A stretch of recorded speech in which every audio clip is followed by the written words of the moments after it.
Me es muy grato estar presente en este foro junto a un conjunto tan distinguido de expositores como el que me ha precedido en el uso de la palabra, para presentar algunas reflexiones sobre la diplomacia y su función en el siglo XXI. Por Dios, esto implica el fin de la diplomacia, exclamó el vizconde de Palmerston, ministro de Relaciones Exteriores inglés, cuando recibió en 1840 su primer telegrama. ¿Qué pensaría el gran político victoriano de los avances más recientes, como el Internet y las teleconferencias? En las últimas décadas, Harry mencionaba, la tecnología ha logrado comprimir el tiempo y el espacio. Hoy día parece que todo está interconectado y en simultáneo. Los estados han dejado de concentrar el poder que antes ejercían. Como menciona Moisés Naim en su libro sobre el poder, este viene cambiando de mano, de burocracias más o menos disciplinadas a bandas algo caóticas de insurgentes, de corporaciones multinacionales a ágiles emprendedores, de palacios presidenciales a foros y plazas públicas. Hay una energía iconoclasta de algunos nuevos micropoderes que pueden derrocar gobiernos, acabar con monopolios, abrir nuevas e increíbles oportunidades, pero también conducir al caos y a la parálisis. Y como la diplomacia ha implicado tradicionalmente el arte y la práctica de conducir negociaciones entre estados, resulta relevante discutir sobre cómo es que debe renovar su rol. Zbigniew Brzezinski, el académico estadounidense de origen polaco, es consejero de seguridad del presidente Jimmy Carter, comentó alguna vez que si las cancillerías y embajadas no existieran hoy, tal vez no habría que inventarlas. Es que en un estilo tradicional de diplomacia de club privado, que otorgó en el pasado no poco glamour a la profesión, hay que avanzar a una diplomacia más abierta y en red. Roger Cohen, el periodista inglés, escribió hace un par de años en el New York Times un artículo que también se titulaba Diplomacy is Dead. Pero lo decía porque es una profesión que siempre ha requerido de mucha paciencia, de persistencia, de empatía, de discreción, de eventuales gestos y actos de audacia y de una disposición para hablar con el enemigo. La disposición que tuvo, por ejemplo, el presidente Richard Nixon en su viaje a la China cuando afirmó que tenía por objetivo responderse a 3 preguntas. ¿Qué quieren realmente los chinos? ¿Qué queremos nosotros, los norteamericanos? ¿Qué podríamos querer ambos? Cohen consideraba que el mundo de hoy, como consecuencia de esta compresión del tiempo y el espacio, es uno más impaciente y estrecho, también uno más cambiante y volátil, cargado muchas veces de palabrería polarizante, uno de mucho ruido, de poca disposición a hablar con el otro. De este nuevo clima enrarecido, fui testigo cuando fui embajador en Estados Unidos. Descubrí que el comedor del Senado en Washington hay un salón especial, casi un Sancta Sanctorum, al cual los senadores no pueden invitar a sus invitados. Solo atiende a los senadores mismos. Y que en décadas pasadas constituía el lugar más importante para la diplomacia bipartidaria. Ahora, en cambio, suele estar casi vacío. Como si estuviera mal visto, incluso entre connacionales, el hablar con el otro, con quien no piensa como otro. 2015 ha sido un año cargado de eventos. Rusia, Ucrania, la crisis en Siria, el Estado Islámico, no pocas tragedias aéreas, terremotos en Nepal, Grecia y su interminable negociación con Europa, con algunas conquistas sociales como la del matrimonio gay, destapes de corrupción en la FIFA y en el Brasil, las recientes explosiones químicas en el puerto de Tianjin en China. Diplomáticamente ha sido un año especialmente fructífero. El acuerdo entre las potencias nucleares y la República Islámica de Irán y el restablecimiento de relaciones entre Cuba y Estados Unidos han constituido procesos muy estimulantes y que hemos podido seguir en sus detalles y secuencias en la prensa internacional. Con el acuerdo logrado en Viena, diplomáticos como el ministro iraní Javad Zarif y el secretario de Estado John Kerry han reafirmado la necesidad y la tremenda importancia de la diplomacia en el mundo del siglo XXI.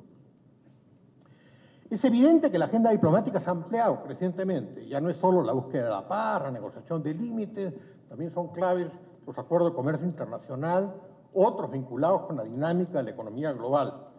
los esfuerzos por la preservación de la cultura y la salud, el cuidado del medio ambiente y la defensa de los derechos humanos. Pero con una temática ampliada, la diplomacia también se ha popularizado y podríamos decir que hasta parcialmente privatizado. ¿Cuáles constituían, cuando se fundó la Academia Diplomática Peruana, las funciones tradicionales de un diplomático? Pues recoger información, procesarla, interpretarla, recibir y transmitir mensajes, representar al país, tanto en negociaciones bilaterales como en los foros internacionales. En la década siguiente, para la interpretación de hechos como los conducentes al restablecimiento de las relaciones entre Cuba y Estados Unidos, la Cancillería habría requerido fundamentalmente de la información enviada por nuestras propias embajadas.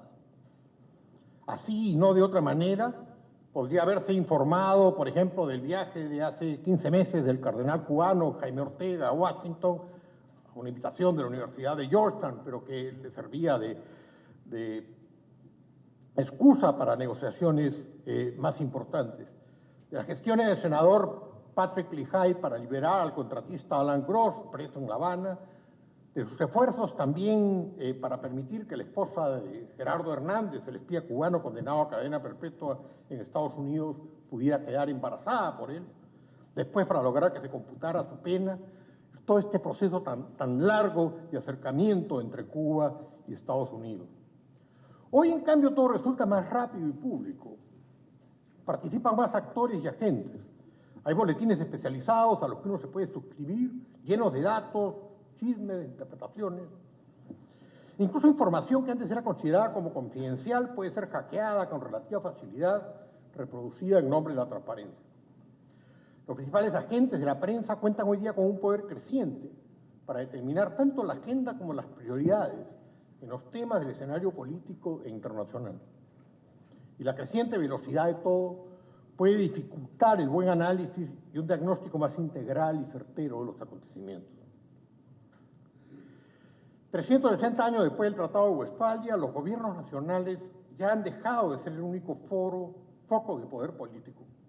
Hay empresas e instituciones en la sociedad civil que empiezan a gravitar de manera significativa en los acontecimientos. También ha disminuido la necesidad de que los diplomáticos medien y representen a sus gobiernos y jefes de Estado. Y la diplomacia pública viene logrando un espacio creciente. Con la Internet, la capacidad de impactar a diversas poblaciones es enorme. Hace algunos años, por ejemplo, a similitud del Camino de Santiago, que termina en la Catedral de Santiago de Compostela, el programa de negociación de la Universidad de Harvard lanzó la iniciativa del Camino de Abraham. Teniendo en cuenta que algunos problemas del Medio Oriente surgen de la confrontación entre judíos, islámicos y cristianos, y que las tres religiones reconocen a Abraham como un patriarca común, quien con su familia y a lo largo de su vida caminó más de 1000 kilómetros de aquí a Piura, desde Urfa, donde nació, hasta Hebrón, donde murió y está hoy día enterrado. Se ha instituido este camino de Abraham. William Murray, en el programa de negociación de Harvard, describe esta iniciativa de diplomacia pública en un TED Talk. La ruta atraviesa 4 países y lo que pretende es que las poblaciones enfrentadas, caminando juntos, puedan descubrir las verdades del otro para entenderlas mejor. Como consecuencia de todo ello, la diplomacia resulta hoy día más porosa, descentralizada y tiene que ser más rápida de lo que nunca fue. Si uno escribe Irán, nuclear, potencias en Google, se encuentra con 400.000 sitios con información. Probablemente los diplomáticos ya no requieran tanto ser redactores de información, recolectores de información, sino buenos buceadores en ella. Un diplomático del siglo XXI debe ser capaz de identificar y priorizar fuentes, de reconocer la legitimidad de cada pieza de información, de evaluar, corriendo contra el tiempo, el significado de las mismas. Y debe actuar con eficacia y con rapidez. Las crisis van a ser más frecuentes. Respecto del pasado, la diplomacia puede haber perdido algunos privilegios y se ha vuelto más vulnerable en un mundo de cambio acelerado. Hagamos un esfuerzo de imaginación para atrás. Imaginémonos en una reunión como esta, pero hace 10 años, cuando la Academia Diplomática cumplía su primer medio siglo de existencia. ¿Podía suponer a alguien por entonces que sus alumnos podrían tener acceso a cursos como el de las paradojas de la guerra que Miguel Centeno dicta en la Universidad de Princeton, o uno sobre terrorismo y contraterrorismo de la Universidad de Leiden en Holanda, o de marketing internacional en el Asia que se dicta en la Universidad de Yonsei en Corea del Sur? Tan solo 10 años atrás a todos nos hubiera parecido ello una quimera. Pero estos y muchos otros cursos se dictan gratis en Coursera y en edX y en otras plataformas universitarias online. Hace tan solo 10 años no había Facebook. Hace poco se hizo una encuesta para medir la importancia de Facebook entre los menores de 30 años y resultó que, puestos a escoger entre perder el acceso a Facebook y el sentido del olfato, la mayoría de los jóvenes preferían perder el sentido del olfato. Y hay que recordar que la humanidad no hubiera llegado a donde está sin el sentido del olfato. Y esto es una expresión que el ser humano ya se está volviendo algo máquina. Tampoco había Twitter hace 10 años. Y hoy hay personajes como Rosa María Palacio, Beto Ortiz, Gastón Acurio, Gianmarco, que pueden llegar directamente a 1,5 millones, 2 millones de seguidores en Twitter, generando tendencias de opinión en las redes sociales. Hace 10 años tampoco había YouTube, ni iPads, ni Kindle. Wikipedia arrancaba. Skype todavía nadie lo conocía bien. Los teléfonos inteligentes, y hoy todos tenemos uno, eran vistos todavía como objetivos sofisticados. De otro lado, en 2005, en un foro como este, no muchos habían pronosticado bien el eventual descalabro que en pocos años más iba a generarse en el sistema financiero internacional. Pareciera que el mundo de hoy coexiste una efervescencia tecnológica muy dinámica con una gran dificultad de las instituciones y de las sociedades para adaptarse al cambio tan dramático. Ahora miremos al futuro. ¿Cómo será el mundo dentro de 10 años? Cuando pude conocer a Ray Kurzweil, uno de los fundadores de Singularity University, actualmente es el director de ingeniería de Google, pensé que era el más científico de los locos y el más loco de los científicos. Toma 15 pastillas al día y dice que va a vivir para siempre. Y sustenta su optimismo en la continua validez de esta ley empírica de Gordon Moore enunció y que establece casi una duplicación del desempeño relativo de las computadoras cada ahora 2 años. Y de hoy a 2025, en 10 años, hay espacio para 5 duplicaciones y ello genera un múltiplo de 32. No es fácil visualizar lo que significa eso en una práctica. Implicaría, por ejemplo, que las computadoras el año 2025 podrían ser 4 veces más potentes, 2 veces más baratas, 4 veces más pequeñas que las actuales. Ello para no referirse a las transformaciones que se van a lograr en Big Data, en robótica, en biología sintética, en sistemas de renovación energética, en los procesos de fabricación que usan la impresión 3D, en inteligencia artificial y demás. Todo ello va a generar cambios sin precedentes en los mundos del aprendizaje y del trabajo, en las maneras en que un diplomático puede agregar valor a nuestra sociedad y en la manera en que lo debemos formar para que lo haga de manera óptima. El año pasado hubo en Londres una conferencia que se tituló Anticipating 2025. En ella, Vinod Khosla, que es el fundador de Sun Microsystems, y me enteré en el New York Times hace un par de días de que es uno de los empresarios a quien el presidente Obama le ha pedido que se encargue de la biblioteca presidencial cuando termine su mandato. Bueno, este señor Khosla dijo, está escrito, ¿no?, que en 2025, dentro de 10 años, el 80% de las labores que los médicos realizan actualmente podrá efectuarse mejor y a un menor costo con máquinas. También un grupo de la Universidad de Oxford proyectaba que para el año 2015 el 50% de las actividades del sector público inglés podrían ser realizadas por robots. ¿Qué es lo esencial de la función del diplomático? Yo creo que ¿cuál es aquella en la que no puede ser sustituido por una máquina? Para mí yo creo que podría resumirse en 3 verbos clave: representar, comunicar y negociar.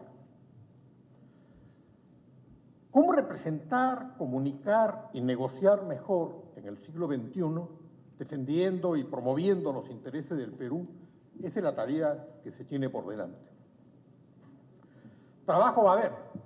Los conflictos no van a disminuir en el tiempo. Algunos de ustedes deben conocer la historia antigua de aquel comerciante árabe con 3 hijos que hace testamento y le deja a su hijo mayor la mitad de sus bienes, al segundo 1/3 y al último 1/9. Murió un día con 17 camellos. Como 17 no es divisible por 2, por 3 ni por 9, los hijos a muy poco tiempo estaban peleándose agitadamente sobre cómo repartirse la herencia. Finalmente acudieron donde el anciano del pueblo, quien después de pensarlo un poco les dijo: le puedo prestar mi camello. ¿Y qué hacemos con eso?, le dijeron los hijos. Pues razonó el anciano: con uno más llegan a 18 camellos, que sí es divisible por 2, por 3 y por 9, lo que resulta en 9, 6 y 2 camellos, correspondientemente para cada uno, que sumados dan 17, y así todos ustedes quedan contentos y me devuelven el camello que les presté. Conflictos y oportunidades para ampliar interrelaciones van a seguir habiendo en el mundo. Y la tarea de la Academia Diplomática es formar profesionales que, promoviendo los intereses del Perú, puedan actuar ante los desafíos del siglo XXI con el criterio, la creatividad y la sapiencia del anciano de esta historia. Muchas gracias.